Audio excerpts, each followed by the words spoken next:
Burnout, mi gente, and welcome to CubanoGear. It's been a week, guys. Haven't seen you guys in a little while, but you know what? I got a little tied up with some stuff, and unfortunately, I couldn't get anything on film. So, doesn't matter. At least now I'm back. I'm really happy to be back, and I really miss being here. I love doing this stuff, and I hope you guys enjoy it as much as I love doing it. So this is a review of the 2016 IS200T that I currently lease. And it's just a little bit from my perspective, from an owner's perspective, or a lessee, or a lessor, whatever you call it. And I've had this car for, I don't know, about 20 months now, or so. And there are some quirks and stuff on this vehicle that I'm not particularly proud of. But you know what? I'm going to do a video with 5 things I hate about this car, or the top things I hate about this car is better said, and some of the things I do love about this car. But today, it's just an ownership review of the vehicle. I'm really not going to get into specifics about what I like or what I hate, but more just about what the car is about and what I've gotten from it, the feedback that I received from this car. This is a fun car. It's really nice. It looks good. The blue mica is a beautiful color. And all in all, it's a pretty decent daily driver. Because that's really what it is, right? It's a daily driver. It's not much of a super performance car at all. As you guys saw in the previous video on doing the massive burnouts and the donuts that were somewhat successful, actually somewhat impressive. And I'll put in the link below so you guys can go back and check that out. I mean, it's pretty fun, I guess. Anyway, so what I gotta say about this car? It's designed exactly for what it is. It's a daily driver. There really isn't much to the vehicle. It's really good looking. It's got beautiful gauges. The digital dash. The GPS works great. The backup camera has a beautiful high definition display. And it's got decent launch. You know, I mean, it's really not all that. The 0 to 60 time is like forever. But it's got great brakes. And this is the F-Sport. And I do have to say that as the F-Sport, there are some things that the F-Sport does bring to the table. So like the extra $3,000 or $4,000 that they charge you, I guess it's kind of worth it, right? This car has really, really good handling. I love the handling of the vehicle. It takes curves real tight.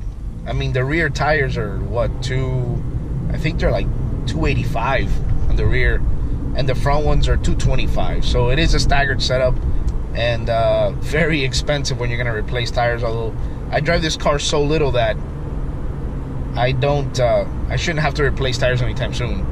At least I hope not till the end of the lease. Just, you know, return the car with the original tires, because again, the car has very little mileage for the time that it has.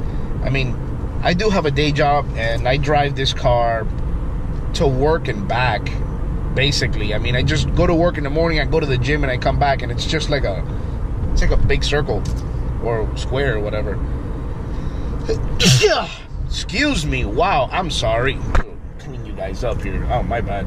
So, the very little that I do drive it, and I do have some highway miles on it. For those of you who are from the South Florida area and you know what I'm talking about, I drive from Sunrise to Hialeah in this car maybe twice a month. And the highway's great, you know. It's a smooth ride. That's really all I can say. There's really not a lot to say about this car. I mean, it's a really, really fancy Toyota product. That's all it is. I mean, it looks nice. It's decent.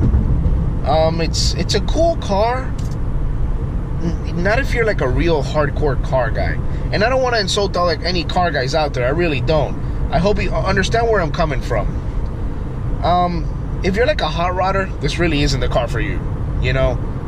And somebody might say, well, you know, a hot rodder is anybody, you know, really, who's into cars. And I agree with you 100%. But what I mean hot rodder is down to the, you know, the true grit of a hot rodder. Not just looks, but power and engagement from the driver to the vehicle, and you know, that the vehicle reciprocating that to you. And I'm a hardcore car guy. I'm a hot rodder.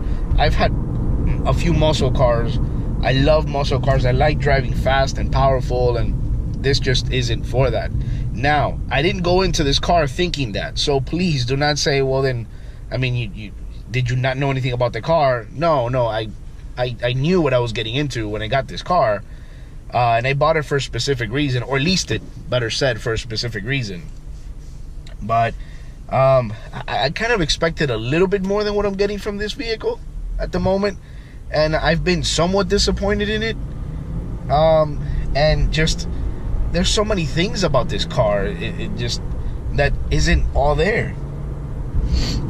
I could have gotten a GS, I could have gotten a GSF, or an RC F, or an RC 350, or even the IS 350 F Sport, but I was thinking in terms of cheap. I mean, at the end of the day, the lease programs on these vehicles are extremely inexpensive. So, you know, it's really worth getting this car if you want to pay a little bit of money and you want to have a nice, fancy car, really, and just kind of cruise and know that you're not going to have any issues. At the end of the day, it is a Toyota product. It's not going to give you problems. And people are going to look at you. It's a cool car to look at. The only thing is that it's a little bit of a Me Too car, so people are going to look at you. 60,000 personas have the same car because the lease is so cheap, excuse me. And that's kind of where it kind of lies, right? And a lot of people might say, well, you said you were a Mustang guy and a million people have Mustangs. True, but the majority of people that get Mustangs, or that actually get the V8s, you know, the 5 liters, or the Shelbys or so on, they kind of personalize it. They make it their own. It's something that you can take to a whole new level and then blow the engine and start again, right? Or lose control and wreck the car because it's a Mustang and start again. And I'm sorry, guys, I am a Mustang guy, but it's funny to see that. I have to admit it. I hear it everywhere on YouTube, a lot of car guys, and it makes me laugh, you know, but I like Mustangs. I'm sorry. It's kind of like a thing, right? I guess it's part of my Cuban culture, right? Anyway, to get into some of the more specific things, 8-speed automatic transmission, the fuel, they advertise about 30, I'm sorry, not 30, that's a complete lie. They advertise about 28 highway. For the longest time I've had this car, it doesn't exceed 24, no matter how, even if you drive it on eco mode, it doesn't exceed 28 miles, 24 miles, I'm sorry, but I don't see it. It really, I've tried almost everything, and I can't get this car past 24, like 0.2 miles per gallon highway. And that kind of sucks, you know. It does have a 2-liter, tiny 4-cylinder engine with a turbo. And like I said in one of my previous videos, the turbo is the size of a quarter, so it doesn't boost at all. I mean, literally, it doesn't boost. If you're in a really quiet area and you lower your windows and you give it some gas and then release it, you kind of hear the blow off. You hear that, but it's so distant and so faint that the slightest noise, I mean, the breeze blowing by you, or a leaf blowing by you, the wind, you hear the trees and you can't hear it. I mean, it's got to be like dead awkward and uncomfortably quiet in order for you to enjoy the that you do get from the car. And that's the one point where you're like, all right, turbo, itty bitty, but turbo. As somebody who's leasing this car, it's fun, it's exciting, it's actually kind of sexy. It's got some sexy lines, but it leaves a lot, you know, it leaves a lot to, you know, to want. It leaves a lot to desire. You know, there isn't much to it at all. Would I spend the $50,000 sticker price on this thing to buy it as a daily? I don't think so. Would I find one with low mileage and buy it for next to nothing? Yeah, I probably will, just to invest, just to kind of drive it every single day into the ground, knowing it's a Toyota product. Probably have it for the next 30 years. That's pretty much it. Then you have a nice little luxury vehicle that you can drive around and, you know, just look okay for like the next 20 or 30 years. Put 1 billion miles on it until it decides to blow up on you, and then you start all over again. But for somebody who's like a car enthusiast, no way. Nah. I think that Lexus needs to step up their game and needs to make some corrections. Seriously. But anyway, guys, simple car, nothing fancy. I recommend you lease it for somebody who's not into cars at all. Lease it for your wife, she'll love it. Lease it for your daughter, or have your kids get one. they'll love it. It's not very powerful at all, so it's not dangerous, and it is extremely safe. That's pretty much all I can tell you guys. I hope you enjoyed the video. I hope it was informative. I hope I gave you some content that you would enjoy looking at.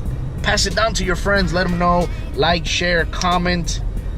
And please let me know what you guys want to see. Be more than happy. I want to work with you guys. I want you guys to get involved and work with me, and let me know what you find interesting.